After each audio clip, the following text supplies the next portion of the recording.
मैं मोहम्मद तजम्मुल अली ख़ान आज आपके दरमियान में हम एक अहम मसले की तरफ आप आवाम को मुतवज्जह कराना चाह रहे हैं।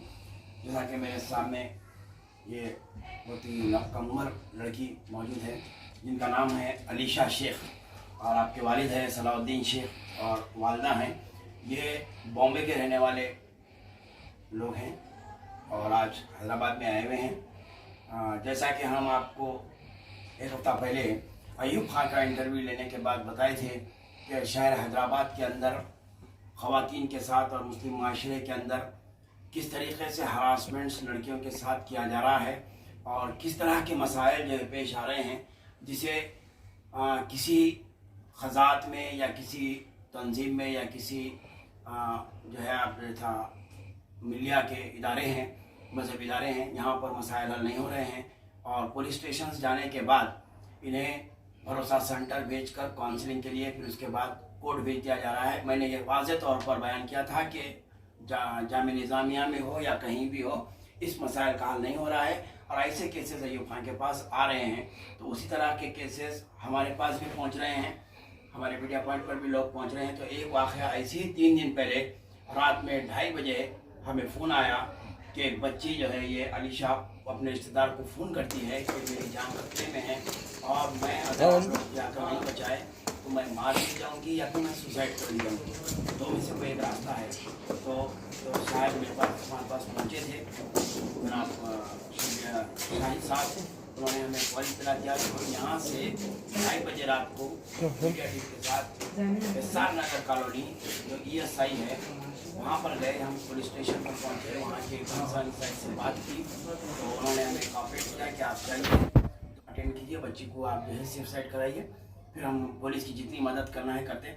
उन्होंने हमें ताउन किया, जबकि दिवाली की रात थी, पूरा बंदोबस्त में पुलिस का इंतज़ाम था। उसके बावजूद भी एसआर नगर की पुलिस का मैं शुक्रिया अदा करता हूँ जिन्होंने बर वक्त हमें ताउन किया और हम जाकर इस बच्ची को घर से 2:30 उसके बाद में हम पुलिस की इजाज़त के साथ बच्ची को यहाँ पर उनके रिश्तेदार जो है ननियाल है, यहाँ पर उनके मामू आरा बच्ची के जो है बंडलागुड़े में मौजूद है। इस वक्त हम बंडलागुड़े में मौजूद हैं और ये आप देख सकते हैं बच्ची को लाने के बाद फौरी हॉस्पिटलाइज किया गया।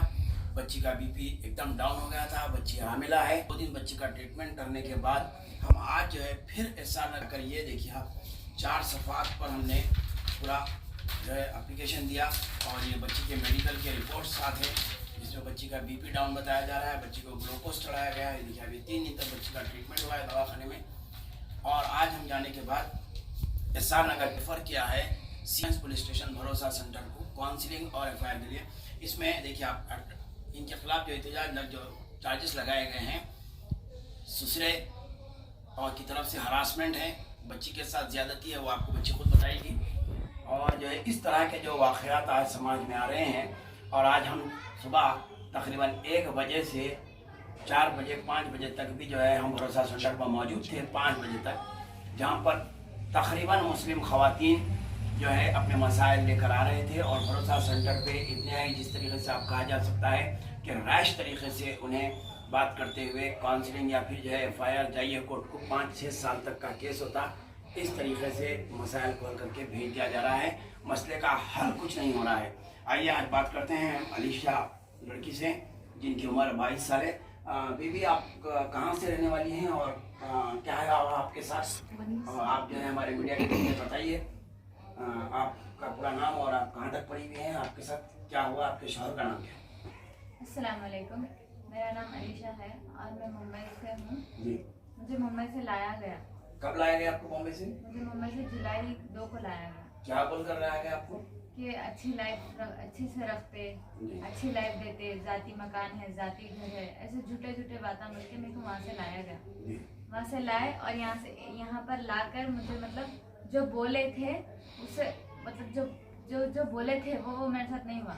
बोले कुछ और करे कुछ और। यहाँ लाने के बाद आपकी शादी कराया, निकाह पढ़ाया लोग? हाँ, निकाह पढ़ा। आपके वालदा वालिद कोई आपके रिश्तेदार निकाह में शरीक थे? नहीं, कोई नहीं थे मेरी तरफ से। तो देखिए अब ये एक और वाक़या यहाँ पर आ रहा है, इसमें ख़ज़ात भी जुड़ रही है क्योंकि जहाँ निकाह पढ़ाया गया है, मैं हमारे चैनल के जरिए मैं ख़ज़ात से ये वाज़ेह कराना चाहता हूँ और वक्फ बोर्ड से भी ये चाहता हूँ कि इसके गाइडलाइंस जारी किए जाएँ कि क्या निकाह जाए इस तरीके से हो सकता है जिसमें लड़की के कोई रिश्तेदार मौजूद ना हो, सिर्फ लड़का अपने रिश्तेदारों को लाकर बच्ची की तरफ से गवाह बनाकर निकाह पढ़ा सकता है क्या? क्या ये निकाह जायज़ हुआ है क्या? इस तरीके से इस तरह की गाइडलाइंस वक्फ बोर्ड और खज़ात की तरफ से जारी होनी चाहिए। इस तरह के बहुत सारे वाक़यात पेश आ रहे हैं। उसके बाद क्या हुआ बेटे आपके साथ? शादी निकाह पढ़ा दिया। निकाह पढ़ाने के बाद 4 दिन मुझे कहीं और रखे, घर से बाहर रखे। 4 दिन के बाद फिर घर में लेके गए, वो भी एक ही कमरे में। सास ससुर जेठानी सब एक ही कमरे में रहते थे, एक ही घर में रखा गया। क्या नाम है आपके शौहर का? मोहम्मद मोइनुद्दीन। आपके ससुर का नाम? सिराजुद्दीन। अब आपको क्या जब आप हमको रात में जो शिफॉन किए थे आपके साथ क्या वाक़या हुआ था? क्या आपको तकलीफ है वहाँ पर जो है? मेरे को बहुत टॉर्चर करते थे वो लोग। किस किस्म की टॉर्चर है? जैसे कि मारना, गंदे गालियाँ देना। किसकी तरफ से? गंदे गंदे गालियाँ देना, ससुरे की तरफ से गंदे गंदे गालियाँ देना, और मतलब बार बार गलत अल्फाज यूज़ करना मेरे साथ, और छेड़ने की कोशिश करना, हाथ पकड़ने की कोशिश करना। अगर मैं उनसे मेरे से बात करना, मुझे टच करने की कोशिश करते थे। अगर मैं नहीं टच करने दी तो मेरे को गिराने की कोशिश करते थे ताकि वो पकड़ मुझे टच करके उठाएं, ऐसा कोशिश करते थे। इसमें ये जब वाक़यात होते हैं तो आप सास और अपने शौहर से इसको इतला दिया? हाँ दी थी। क्या हुआ उन लोगों की तरफ से? नहीं, वो लोग उनके सपोर्ट में थे, सास और शौहर दोनों। तो आप जो है जो फ़ोन किए थे कि अगर मुझे नहीं निकाला जाए तो मुझे मेरी जान को खतरा है, तो क्यों इतना इक़दाम उठाने की कोशिश करें, अपनी जान दे देने की क्यों कोशिश करें? बहुत टॉर्चर करते थे, वहाँ पे जीना मुश्किल हो गया था मेरा। वो लोग जो टाइम पे मैं कॉल करी, वो लोग घर में कोई भी नहीं था, तो मेरे को मौका मिला कॉल करने के लिए, इसीलिए मैं इतनी रात को कॉल करके बुलाई। तो आपको 4 महीने में आपको कोई फ़ोन वगैरह नहीं दिया गया? आपको नहीं। आपके पास फ़ोन नहीं था? नहीं। तो फिर आप जो है वालिद वालदा से कैसा कांटेक्ट में आए? फिर आप कांटेक्ट में उस दिन फ़ोन घर पे रह गया था गलती से। वालिदा को दोनों में से किसी को भी कॉल नहीं करी मैं। हमारे रिश्तेदारों में अंकल है, उनको कॉल करी, उनका नंबर था मेरे पास, उनको कॉल। आज आपके ये पुलिस स्टेशन में जाने के बाद आप भरोसा सेंटर पे गए, तो क्या आपको आप वहाँ कहे? वो लोग बोले कि हर चीज़ से सपोर्ट कर दे, आप आपकी तकलीफ क्या है बोलो। और उन लोगों का मैं भरोसा सेंटर का बहुत बहुत शुक्रिया करती हूँ कि उतनी देर होने के बाद भी मुझे उन लोग ने वहाँ से मेरी जान बचाई और मुझे वहाँ से निकाले। तो ये आप मीडिया वाले आके निकाले? मीडिया वाले आके, मीडिया वालों का बहुत बहुत शुक्रिया करती हूँ। तो अब आप ये क्या सब लोगों का, जी मोहम्मद हशमत साहब, जी, उनका बहुत बहुत शुक्रिया करती हूँ। तो अब जो है मोहम्मद तजम्मुल साहब का भी बहुत बहुत शुक्रिया करती हूँ। जी नहीं बेटे, आपका फ़ोन आया था। हम जो है रात दिन आप लोगों के जैसे बच्चियां जो है काफ़ी मसाइल का दो चार हो रहे हैं, और ये तो मसला जो है महाराष्ट्र और तेलंगाना का हो गया है, क्योंकि यहाँ हैदराबाद में ही आते थे। जिस तरीके से तारीख़ गवाह है कि पहले अरब ममालिक से आकर कम उम्र बच्चियों को ले जाया जाता था, इस तरीके से हरासमेंट किया जाता था, एयरपोर्ट्स पर पकड़ते थे और वाक़यात होते थे। लेकिन अब ये जो है मुल्क के अंदर ही महाराष्ट्र से यहाँ पर लाकर जो है इस तरीके से यहाँ पर इस बच्ची को टॉर्चर किया गया और इसे गलत बावर करा के यहाँ पर लाके शादी की गई है। अब ये वालिद और वालदा है, हम आप इनसे बात करते हैं। सलाउद्दीन साहब, ये जो शादी हुई है, बच्ची को यहाँ पर लाके शादी करवाई गई, क्या आप इन तमाम चीज़ों से वाकिफ़ थे, या आपको ये बच्चा कौन था, कैसा हुआ ये वाक़या? मैं नहीं जहाँ वाकिफ नहीं था, उन लोग आके, हम लोग नहीं थे घर पे, बच्ची अकेली थी। कुछ जो लड़का है वो आकर के उनके कुछ दोस्तों के साथ में कार ले लेके आके मेरे घर के पास से बच्ची को गाड़ी में बिठा के फुसला के लेके चले गए। हम लोग घर पे कोई भी नहीं थे, बच्ची अकेली थी। हम लोगों को बाद में हमारे को पता चला कि बच्ची ऐसे ऐसे चले गई, तो हम लोग फ़ौरन कांटेक्ट करने की कोशिश करे बहुत लोगों से, हमारे रिश्तेदारों से। बाद में मालूम पड़ने के बाद पता चला कि ये बच्चा बच्ची को लेके चले गया। उसके पूरे घर वालों से हम लोगों ने कांटेक्ट करने की कोशिश की, लेकिन उन लोगों ने किसी ने रिस्पॉन्स नहीं किया, हमारे को फ़ोन स्विच ऑफ कर दिए। बाद में पता चला कि इन लोगों ने निकाह करने की, उस दिन तक तो हम कुछ कर नहीं सके, क्योंकि हम निकाह होने के बाद पता चला कि इन लोगों ने निकाह कर दिए। फिर आप वापस हैदराबाद आके राब्ता पैदा किया बच्ची से? जी, उस टाइम पे हम लोग किसी ने रिस्पॉन्स नहीं दिया। उस वक्त मेरे अम्मी अब्बू यानी बच्ची के दादा दादी, उन लोग यहाँ पे आ गए थे, क्योंकि वो लोग मेरे वालिद वालदा जो है वो नज़दीक रहते थे, यहाँ से 200 किलोमीटर की दूरी पे। उन्होंने तुरंत आके यहाँ पे पुलिस स्टेशन में, जब इन लोगों ने मुझे इत्तला की कि मुझे पता चला कि किसी लोगों से कि निकाह हो गया है, तब मेरे वालिद वालदा वहाँ पे आके पुलिस स्टेशन में चले गए। जा करके उन्होंने किया तो रिस्पॉन्स नहीं दिया उनको, उन लोगों को नज़दीक आने नहीं दिया, जानने की कोशिश की। जब निकाह अगर हुआ है तो निकाहनामा दिखाइए हमें, किसी ने निकाहनामा नहीं बताया। आपके पास निकाहनामा या कुछ भी नहीं है, कुछ नहीं है। वो लोग के पास है, मेरे पास कुछ भी नहीं। देखिए नाज़रीन, जो है बच्ची का हक है कि कागजात निकाह की कॉपी दी जाना चाहिए। क्या महर कितना है बेटे आपका?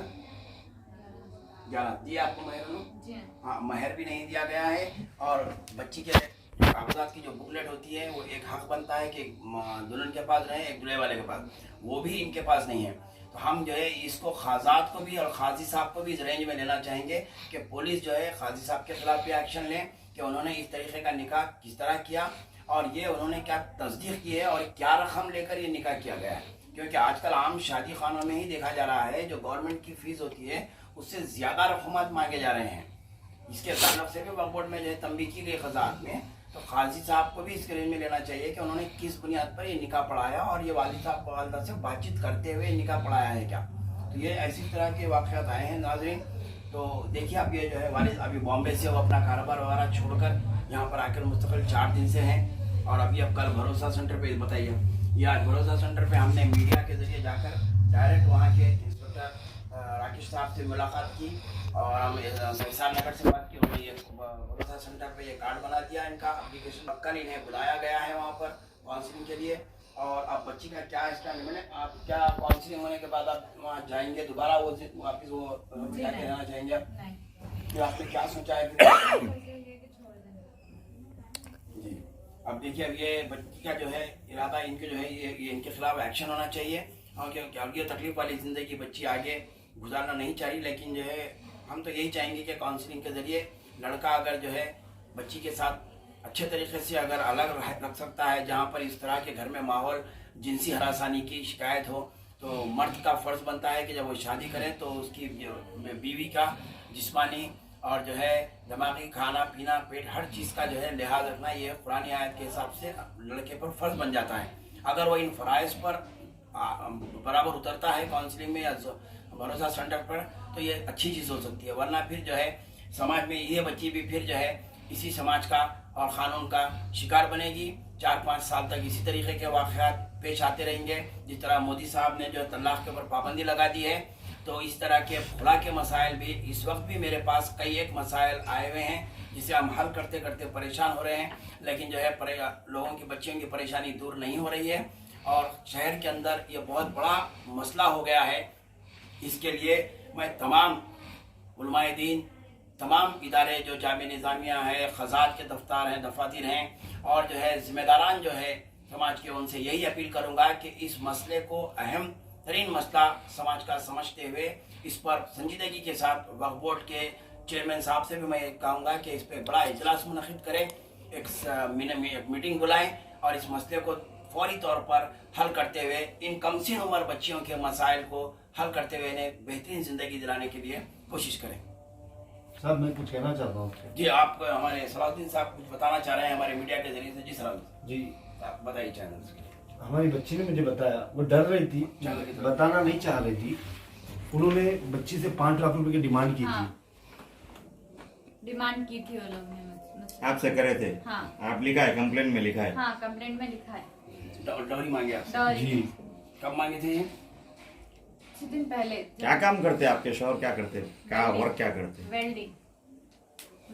वेल्डिंग का काम। आपके ससुर कुछ काम करते हैं? नहीं, घर में रहते हो ना, हमेशा घर में रहते आपके जेठ कहाँ पर हैं? हो ना, यहाँ पर इंडिया में नहीं है, टर्की में है। मुझे ससुर नहीं है। आपकी हुआ है, फिर आपकी जेठानी के साथ भी ऐसी किस्म का वाक़या हुआ? जेठानी के साथ भी ऐसी बात। फिर उन्होंने कोई कंप्लेंट शिकायत नहीं की? तो आप ही क्यों करें फिर आगे बढ़े? उन्होंने आपकी उनको साथ में है आपके, वो तायद कर रहे हैं आपकी? वो डर के मारे नहीं बताना चाहते कि हमारी जिंदगी ना बर्बाद हो जाए, फिर मुझे निकाल देंगे, मैं कहाँ चले जाऊँ। मुझे छोटा बच्चा है, उनका एक छोटा बच्चा है, इसीलिए डर रहे हो। वो डर रहे हैं कि कल को मैं घर छोड़ के यहाँ से निकल जाऊंगा, मेरे वालिद वालदा मुझे एक्सेप्ट करेंगे या नहीं करेंगे, मेरी जिंदगी पूरी बर्बाद होगी। वो डर रहे हैं। इसीलिए आपको कितने बच्चे हैं? 3 बच्चे हैं। मेरी बड़ी बच्ची है ये। अच्छा, मेरी बड़ी बच्ची है, मुझे और एक छोटी बेटी है, इनसे बेटा है मेरा सबसे छोटा। 2 बच्चे कहाँ साथ आए आपके? जी आए हैं, कहीं और हैं किसी रिश्तेदारों के घर पे।